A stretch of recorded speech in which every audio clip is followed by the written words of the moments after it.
Hello friends. ஒரு music கேட்ட உடனே அது எந்த பாட்டோடதுன்னு கண்டுபிடிக்கணும்னா எனக்கு ரொம்ப ரொம்ப பிடிக்குங்க.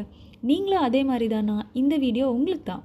வரப்போகிற இசை எந்த பாட்டோடதுன்னு கண்டுபிடிச்சி எனக்கு கமெண்ட் பண்ணுங்க பார்ப்போம்.